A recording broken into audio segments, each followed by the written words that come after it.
Good morning guys. Tingnan natin yung ginupit dito. Kasi ayan, nakapaggurupit na po. Nagupitan na naman yung isang halaman na to. Ayan.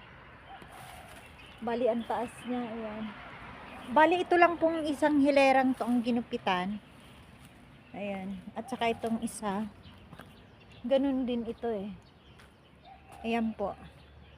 Nagupitan na siya. Ayan ang tangkad niya. Oh. Ganyan.